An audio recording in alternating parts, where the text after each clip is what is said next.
Welcome to today's Explainer. I am absolutely thrilled you're here today because for this session, I really want you to think of me as your personal health coach. We are going to tackle something that affects literally millions of us, but hardly anyone actually talks about it until it's just a bit too late. Tell me if this sounds familiar. Lately, you've been feeling a bit more fatigued, like you wake up already feeling drained, or maybe just a simple afternoon chore leaves you completely exhausted. It is so easy to just brush that off and say, well, I guess I'm just getting older, right? But what if I told you that this fatigue, this subtle draining of your daily energy, might not actually be a normal part of aging at all? So, is it just age or are your muscles disappearing? Honestly, that is the single most important question you can ask yourself today. Think about your day-to-day routine. Maybe you've noticed that climbing the stairs is starting to feel a bit more like a Mount Everest expedition, or trying to twist open that jar of pasta sauce suddenly requires superhuman effort. Listen, these aren't just random, annoying signs of getting older. They are subtle, everyday clues pointing to a very real physical shift happening right underneath your skin. It's time we build some actual awareness around the real problem here, rather than just pointing fingers at the calendar. What we're actually dealing with here is a condition called sarcopenia. Now, that's the official medical term for age-related muscle loss, but I really just want you to think of it as a silent thief. Starting right around age 50, it stealthily drains your physical strength, it slams the brakes on your metabolism, and it just slowly chips away at your overall mobility. But here is the incredible thing. This weakness, it is completely not inevitable. It's often just preventable muscle loss. We just have to know exactly what we're fighting against. 1 to 2%. Think about that for a second. That is the sheer biological reality of how much muscle mass we can lose every single year after we cross that 50-year mark if we don't actively step in and do something about it. Just imagine that. If you do absolutely nothing, your body's engine is shrinking by up to 2% annually.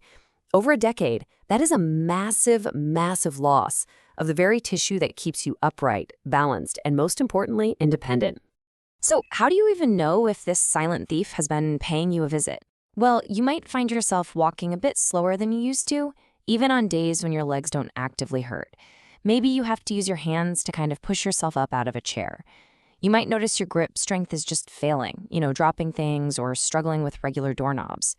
You might feel a little wobbly, experiencing poor balance or stumbling a bit more frequently. Then there's that constant fatigue, feeling totally drained even if your day wasn't really that active. And finally, rapid, unexplained weight loss, where your clothes are fitting way looser, but you actually feel weaker, not healthier. If you're nodding along to literally any of these right now, I want to validate your experience. You are not imagining things. There's a very real scientific reason for it. Now, understanding the skinny fat illusion is absolutely crucial here. You might step on the bathroom scale, and the number is exactly the same as it was, say, 5 years ago. And you think, awesome, I'm doing great. But here's the catch. Your body weight might be constant on the outside, but internally, your muscle mass is dropping, and your visceral fat, that really dangerous belly fat, is rising. It's wild, but your arms and legs might actually be shrinking while your waistline is expanding. And because muscle is the primary thing that burns calories in your body, losing it means your metabolism slows down, which makes you super susceptible to insulin resistance and blood sugar spikes, even if you are eating less food than you used to. Part 1. The cellular breakdown. Why do muscles decline? Okay, so what is actually triggering this whole cellular breakdown? Why do our muscles just suddenly decide to pack their bags and leave the minute we hit our 50s? Well, let's look under the hood. There are 5 main culprits accelerating this decline: low protein intake, a lack of strength training, a sedentary lifestyle, poor sleep paired with high stress, and finally, chronic inflammation, usually from underlying stuff like diabetes or joint issues. But putting my coach hat on for a second, I want to highlight the 2 absolute biggest offenders here: sitting too much and lacking protein. A sedentary lifestyle causes muscles to atrophy incredibly fast. When we stop demanding that our muscles work, our body literally just stops maintaining them. Use it or lose it, right? And that brings us to a super fascinating, yet kind of challenging biological hurdle: anabolic resistance. This is essentially the older body's reduced ability to efficiently absorb and utilize the dietary protein you eat to build and repair muscle tissue. This is exactly why that same diet that kept you fit and strong back in your 30s simply is not enough to sustain your muscles in your 50s. Your body has basically become a slightly less efficient protein processing plant, so we simply have to change the kind of fuel we are putting into it. Part 2, the coach's playbook, the recovery protein solution. All right, time for the good news. We've identified the thief, we know exactly how it operates, and now we're going to learn exactly how to lock the doors and rebuild our strength. To combat that anabolic resistance we were just talking about, your new daily target is roughly 1 to 1.2 grams of protein per kilogram of your body weight every single day. Because your body absorbs it less efficiently now, we simply have to give it more high-quality material to work with. Think of this as the non-negotiable fuel required to spark recovery and maintain the precious muscle you already have. So let's make this super practical. What does that actually look like on your plate? Here is your muscle-building grocery list. We are talking about fresh fish, lean meats, thick Greek yogurt, tofu, eggs, and plenty of beans and legumes. Notice something?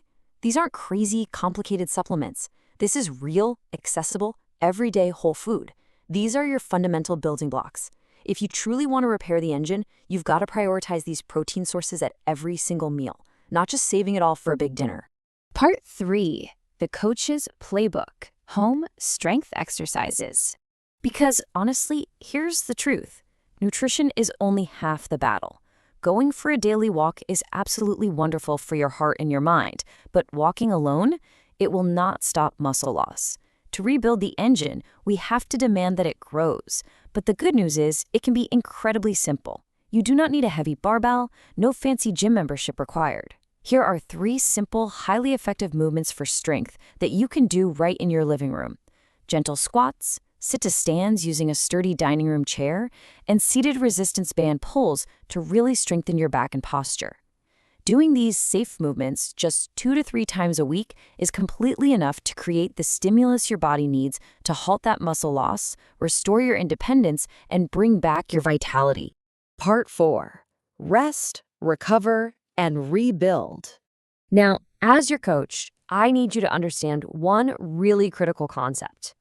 You do not actually build muscle while you are exercising. I know, right? Exercise is simply the stimulus. The actual magic, the building of new muscle fibers, happens entirely during your recovery. Deep sleep is when your muscles perform their most powerful repairs.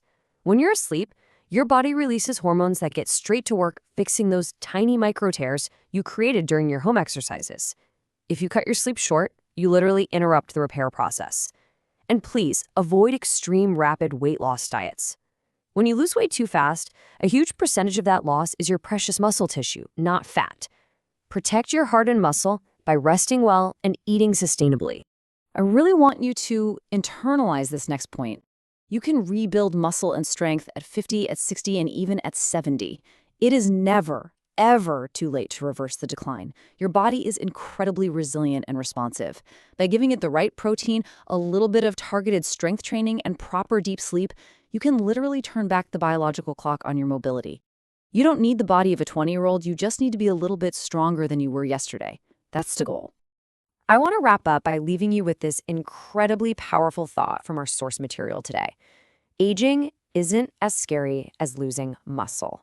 Getting older, that's a privilege. But losing our independence, our strength, and our vitality, that shouldn't be the price we have to pay. You now have the playbook in your hands. You know the warning signs to look out for, you know exactly how to eat, and you know how to move. But as we all know, knowing the playbook and actually executing it are 2 very different things. So I'll leave you with this question. What is the one small choice you are going to make today to protect your independence for tomorrow?